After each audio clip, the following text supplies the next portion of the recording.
A gente terminou nosso assunto de geometria analítica, agora a gente vai começar a parte de trigonometria. Nessa aula a gente vai falar de arcos de circunferência e unidade de medida de ângulos. Vocês lembram o que é o arco de uma circunferência? Bom, a circunferência ela é uma linha, né? É um conjunto de pontos que distam a um tamanho fixo do centro. Quando a gente pega parte dessa circunferência, a gente chama de arco, onde essa parte ela é delimitada por dois pontos. Então aqui a gente tem o ponto A e o ponto B, e a gente chama essa parte então vermelha de arco AB. Agora, se esse ponto A e B estão um sobre o outro, como é que a gente vai enxergar esse arco? Na aula eu perguntei, né, algumas pessoas responderam, bom, esse é um arco completo, ele dá a volta na circunferência toda. Eu parto do ponto, dou a volta e volto para o mesmo lugar. Beleza, a gente pode chamar esse arco de completo. Mas teve gente que respondeu, eu não tenho nada, isso é um arco nulo. Eu começo no ponto e não saio do lugar, termino nele. E de fato, a gente pode enxergar esse arco como arco completo ou arco nulo. Agora, como é que a gente vai medir o tamanho de um arco? A gente tem duas maneiras diferentes de medir, que é a angular e a linear. A angular, ela vai tratar desse ângulo central que o arco forma. Reparem que essas três circunferências têm tamanhos distintos, isto é, elas têm raios distintos. Mas os arcos, então, que elas formam, o ângulo, né, que esses arcos formam, eles são iguais. Então, a gente diz que a medida angular desses arcos é igual, todos medem 64,12 graus. Mas se a gente quiser tirar a medida linear, o que é a medida linear? Eu vou calcular o tamanho, o comprimento desse arco como se ele tivesse esticado, né? Se eu pegar um barbantezinho com o tamanho desse arco, esticar e medir com a minha régua, eu vou ter a minha medida linear. Então, a gente vai estar mais interessado aqui na nossa medida angular. Sempre que eu falar medida, eu estou falando da angular. E vamos lembrar como é que eu calculo o comprimento da circunferência inteira. Lembra de onde surgiu o π? Sempre que a gente pega o comprimento de qualquer circunferência e divide por 2 vezes o raio, a gente obtém o mesmo resultado. 3,1415, o nosso π. E é assim que a gente calcula também, então, o comprimento de uma circunferência, né? Se eu conheço, então, o raio, eu consigo calcular o comprimento da circunferência fazendo 2πr. E se eu olhar para esse comprimento total desse arco completo como ângulo? A gente já aprendeu que o ângulo do arco completo da circunferência inteira mede 360 graus. Sei que isso já é familiar para vocês. Então, a gente pode medir um arco em graus e a gente vai falar agora de uma outra unidade de medida, que é o radiano. Então, vamos lembrar como é que como é que surgiu o grau, né? Como é que ele é definido? A gente pega uma circunferência, divide em 360 partes iguais. E aí a gente vai chamar cada um desses pedacinhos de 1 grau, né? A medida de cada arcozinho depois dessa divisão é de 1 grau. Observem que essa bolinha aqui, né, é a notação para o grau. E o radiano, que história é essa? A gente define que o arco de 1 radiano, então agora aqui a minha unidade de medida é radiano, a minha notação é o rádio, então 1 radiano é igual ao comprimento do raio da minha circunferência. Então, se eu pego aqui, por exemplo, essa circunferência, eu pego um barbantinho do tamanho desse raio, coloco o barbantinho em cima da minha circunferência, vou lá marcar o ponto onde o meu barbantinho termina. O ângulo central que esse arco forma é o que eu chamo de 1 radiano. E aí você vai pensar, mas o radiano está variando de acordo com o tamanho do raio? Sim, assim como varia 1 grau, né? Se a gente for olhar para o comprimento linear de um arco de 1 grau, em várias circunferências de tamanhos distintos, eu vou ter vários comprimentos lineares distintos, assim como o do radiano. Agora, se eu for olhar para o ângulo, isso vai gerar sempre o mesmo ângulo, beleza? Então, vamos pensar nessa porção que a gente separou aqui da circunferência. A gente já disse que isso aqui mede 90 graus. Como é que eu posso calcular esse 90 graus em radiano. Quero outra unidade de medida, não mais o grau, quero radiano. A gente vai fazer uma simples proporção. Vamos reparar o que acontece aqui na parte de graus, né? A gente tem que a circunferência inteira mede 360 graus. 90 graus é 1/4 de 360. Então, eu posso utilizar esse mesmo raciocínio para achar a minha medida em radiano. Eu vou ter que calcular 1/4 do comprimento total em radiano. Qual é o comprimento total mesmo? A gente viu no slide anterior, 2πr. Então, eu vou calcular aqui 1/4 de 2π radiano. Isso vai dar π sobre 2 vezes r. E aí, o que acontece com esse r? Vamos voltar lá na definição de radiano. A gente disse que 1 radiano é equivalente ao raio. Então, eu posso trocar esse radiano, esse raio, por 1 radiano. Bom, mas 1 vezes qualquer número vai dar ele mesmo. Então, nem preciso escrever esse 1. Eu coloco apenas o radiano. Eu encontro que 1/4 da minha circunferência pode ser representado por π sobre 2 radiano. E, bom, e se eu quisesse saber da circunferência toda dos meus 360 graus? Como é que é 360 graus em radiano? Eu vou fazer essa mesma proporção. Sempre. 1 radiano equivale a raio.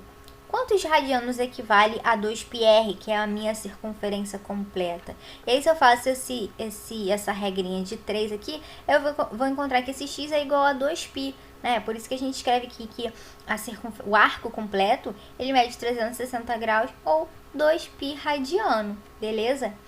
E para outros valores? Bom, eu posso usar essa mesma ideia, essa mesma proporção para os valores que eu quiser. Então, a gente viu aqui no slide anterior que 360 graus equivale a 2π. A gente, então, consegue concluir que 180 graus equivale a π, a metade, né? Aqui, 180 graus é metade do completo.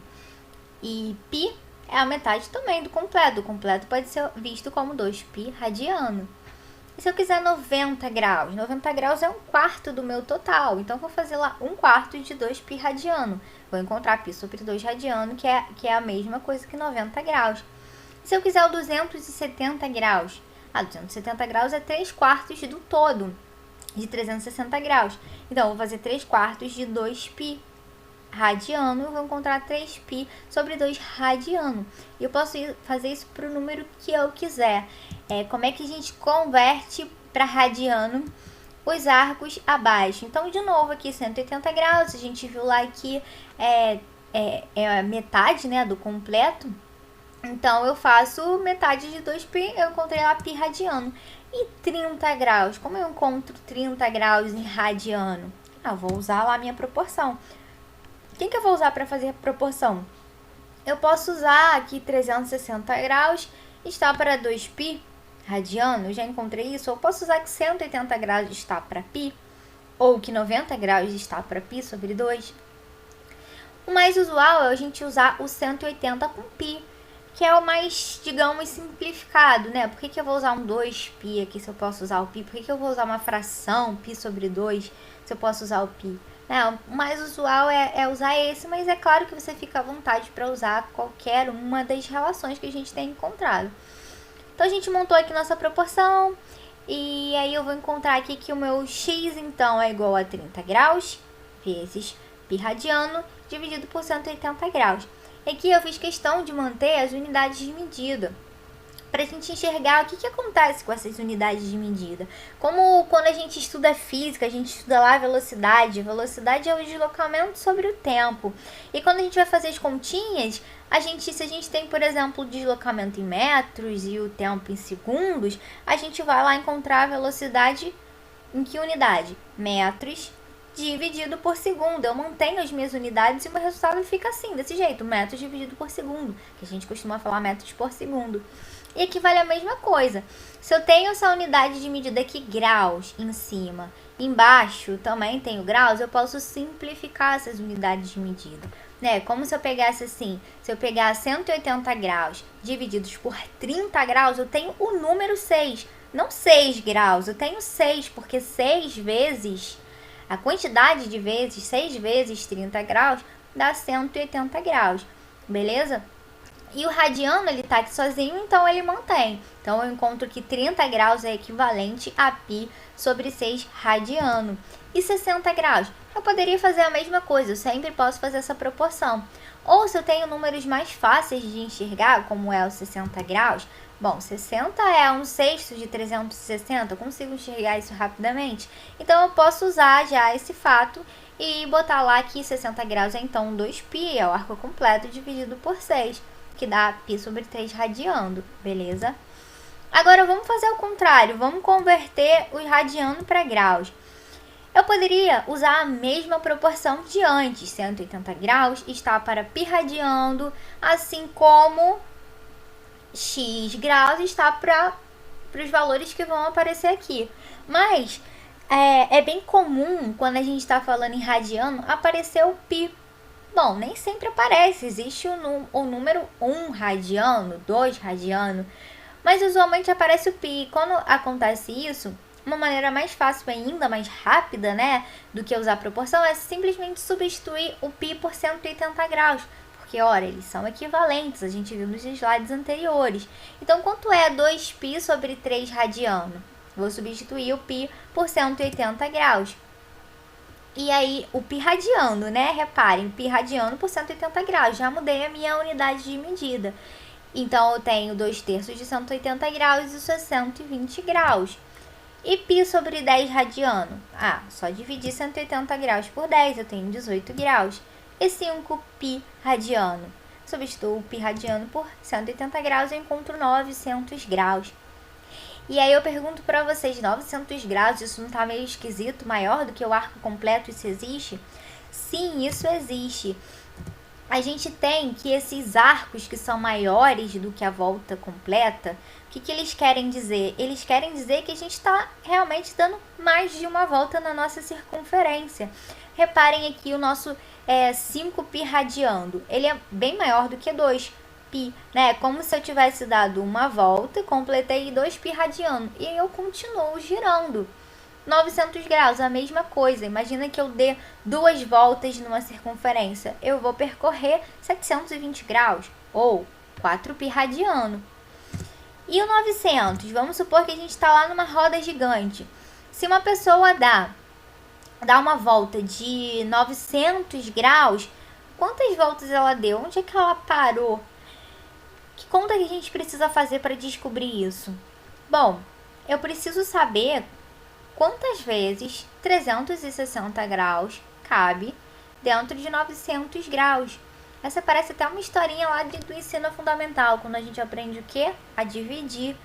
E é isso que eu preciso fazer. Se eu divido 900 graus por 360 graus, o que eu obtenho? 900 dividido por 360 dá 2, e aí eu tenho o resto. E aí eu estou interessada mesmo nessa divisão com o resto, né? Eu quero saber aonde que a pessoa parou. Reparem aqui de novo nas unidades de medidas. Quando eu divido 900 graus por 360 graus, eu simplifico os graus, eu tenho o número 2, né? Isso quer dizer que a pessoa ela deu 2 voltas completas, ou seja, ela percorreu 720 graus, voltando ao ponto de origem, e aí depois ela percorreu mais um pouquinho, mais 180 graus, na verdade mais meia volta. Então, a pessoa percorreu 2 voltas e meia, ela parou no ponto de 180 graus. E esse número de 900 graus, ele é bem famoso. Caiu até uma questão no Enem, que tá aqui no X Game Brasil. O skatista Sandro Dias conseguiu realizar a manobra 900. A denominação 900 refere-se ao número de graus que o atleta gira no ar em torno de seu próprio corpo. Isso corresponde a quanto? Bom, a gente acabou de ver no slide anterior que 900 graus corresponde a 2 voltas e meia. Eu até separei aqui para vocês verem isso acontecendo. Em câmera lenta, ele dando 2 voltas e meia em volta do próprio corpo. E aí foi uma questão que caiu no Enem, né? Então, beleza, isso que quer dizer esses ângulos maiores do que 360 graus. Mas, bom, o que acontece então quando a gente tem esses números enormes todos que caem no mesmo lugar? Reparem aqui, se eu percorrer na minha circunferência π sobre 3 radiano. Eu vou parar aqui, partindo desse ponto A, eu vou parar nesse ponto B. Mas e se eu percorrer π sobre 3 mais 2π? Bom, 2π é uma volta completa. Então, eu vou partir aqui, vou dar uma volta completa e eu vou andar mais um pouquinho. Eu vou parar lá no meu mesmo ponto B. Mas e se eu percorrer π sobre 3 mais 2 vezes 2π? Eu vou dar 2 voltas completas e percorrer mais um pouquinho, π sobre 3 radiano. Todos esses números aqui, né, que não estão somados, mas eu poderia ter 3 números, eles possuem, então, a mesma origem e a mesma extremidade. Se eu fosse olhar ali para o ponto de partida e o ponto de chegada, se eu fosse olhar uma figura estática, eu não ia saber quantas voltas ele deu, né? Eles param sempre no mesmo lugar. E aí, quando isso acontece, a gente diz que esses arcos, eles são côngruos, né? O ponto de extremidade é o mesmo. Mas o deslocamento que eles associado a eles é diferente, né? E aí, como é que a gente pode associar, então, como é que eu posso escolher, digamos, um desses arcos côngruos? O que a gente faz, a gente elege, a gente dá o nome de determinação positiva ao arco que está entre 0 e 2π radiano ou 0 e 360 graus. Reparem aqui que eu coloquei x maior ou igual a 0, menor do que 2π. Isso é, para todos os ângulos, então parto aqui do zero. Então, o ângulo 0 grau, ele é a determinação positiva. Ele vai crescendo, eu vou até 90, 180, 270 e eu chego de novo no 360 graus. 360 graus, ele para no mesmo lugar que 0 graus. Eles são arcos côngruos. E eu chamo quem de determinação positiva? Quem desses arcos côngruos? Eu chamo 0. Eu chamo o cara que está dentro desse intervalo. Se eu pegar o 720 graus, ele também é côngruo a 0 graus e 360 graus. Mas a determinação positiva desse ângulo é o 0 grau. Beleza? Então, vamos ver aqui uma definição bem formal. A gente diz que dois arcos são côngruos quando eles têm, então, a mesma origem e a mesma extremidade. E o que acontece, então, com todos esses arcos côngruos? A gente tem uma expressão em que eles podem ser escritos. Então, se eu tenho lá o ângulo θ graus, todos os arcos côngruos a esse ângulo de θ graus são escritos dessa forma: θ mais k vezes 360 graus. O que eu estou fazendo aqui? Eu estou somando voltas completas. Então, se eu tenho, por exemplo, 10 graus, como é que eu acho os arcos côngruos a 10 graus? Eu faço lá 10 graus mais o k é um número inteiro qualquer. Então, eu posso escolher o k igual a 1, por exemplo. Então, eu vou fazer 10 graus mais 360 graus. 370 graus é um arco côngruo a 10. Ou o k poderia ser 2. E aí, eu ia somar a 10 graus 720 graus. E eu obter 730 graus, que é um arco côngruo a 10. E assim por diante. E coisa parecida eu faço quando eu trabalho com radianos. Quando eu tenho um arco de R radianos, como é que eu acho os seus arcos côngruos? Eu somo agora k vezes 2π, porque agora 2π radianos é uma volta completa. Então, cada vez que eu somo um múltiplo de 2π, eu estou dando uma volta completa. Então, eu posso somar 2π, 4π, 6π, múltiplos de 2π. Eu estou somando voltas completas e eu caio no mesmo lugar. Eu obtenho um arco côngruo. Então, vamos ver aqui esses exemplos, né? Que foi um pouco difícil na aula de entender a parte dos radianos, né? A parte dos graus foi tranquila. Como é que eu acho a determinação positiva e o número de voltas de cada um dos ângulos abaixo? Então, primeiro, 500 graus. Eu preciso saber quantas vezes 360 graus cabe em 500. Então, vou fazer uma divisão com o resto. 500 dividido por 360 dá 1, resta 140 graus. Então, ele deu uma volta completa e mais um pouco, mais 140 graus. E essa é a determinação positiva, é onde ele para. E o 1050, faço a mesma coisa, divido por 360, isso dá 3, resta 330. Então, aqui eu tenho 3 voltas mais 330 graus, que é a minha determinação positiva. E quando eu estou falando em π radiano, o que eu vou fazer aqui? Agora, ao invés de dividir por 360, eu vou dividir por 2π. Agora eu estou falando em radiano, então a minha volta completa mede 2π radiano. Então eu faço lá 10π dividido por 2π, isso dá 5, número 5. Resta 0 radiano. O que isso quer dizer? Que eu dei 5 voltas e parei na posição 0 de novo. Então, 0 é a minha determinação positiva, né? De fato, 10π é um múltiplo de 2π. E 3π, o que acontece? O que eu tenho que separar aqui, na verdade? Eu preciso separar os múltiplos de 2π.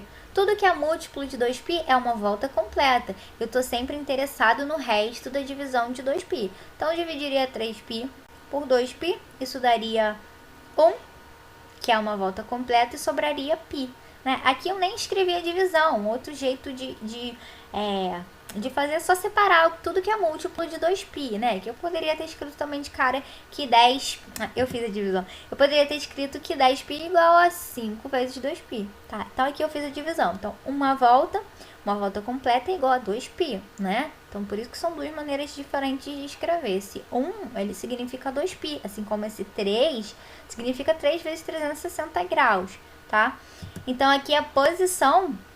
Quando eu percorro 3π, a minha posição final é π radiano. Isso aqui é a minha determinação positiva. E agora, as partes fracionárias. O que acontece aqui?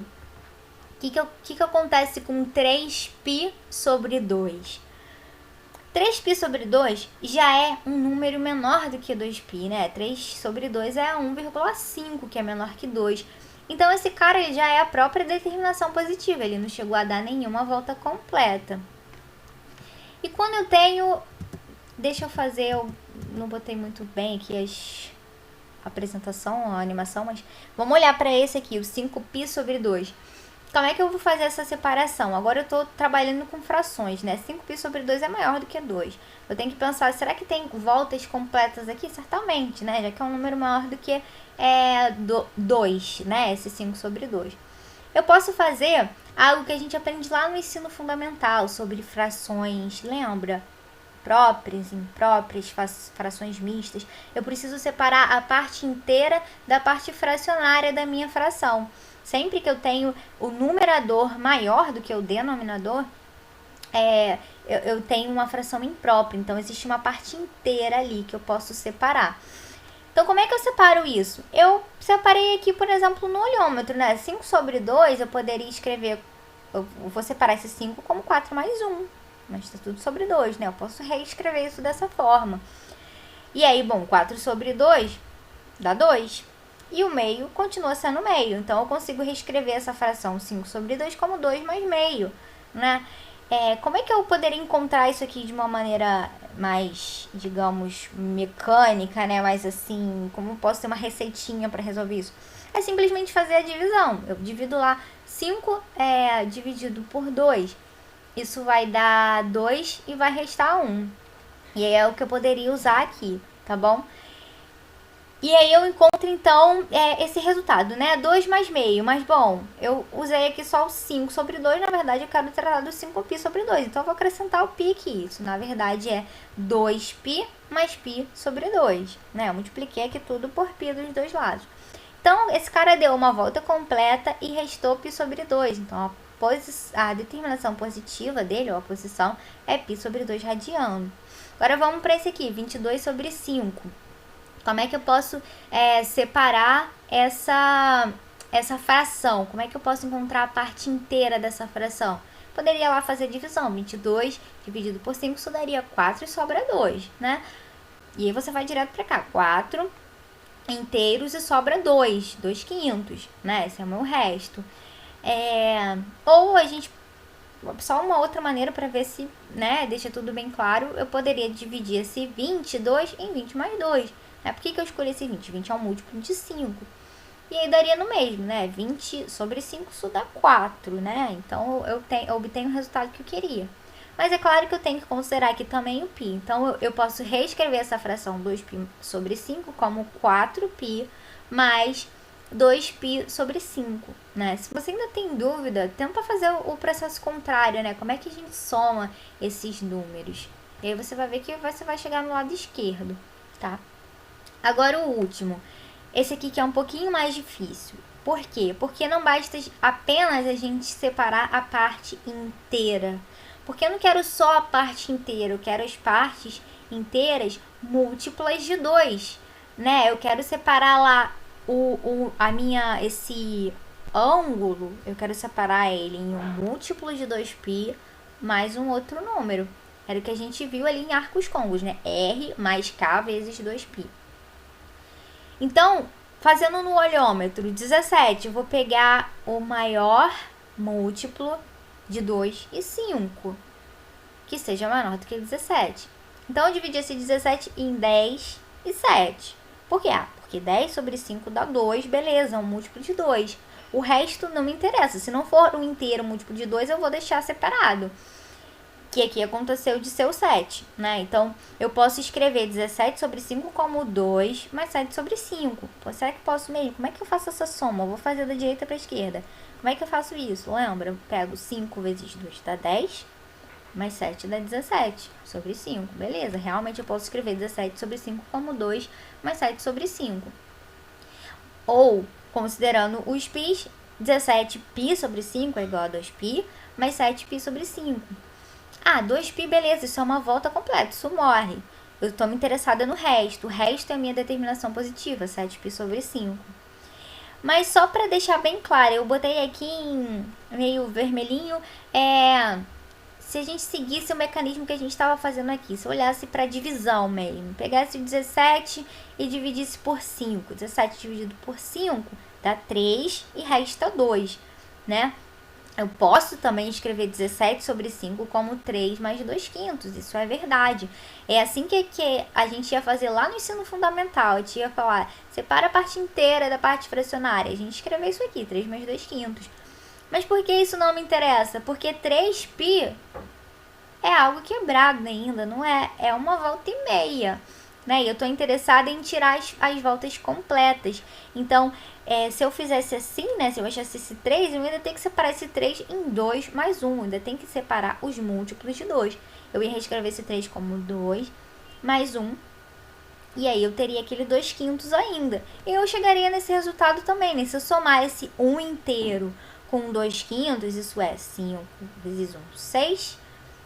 5 vezes 1, 5 mais 2, 7/5. De fato, é o que eu achei antes, beleza?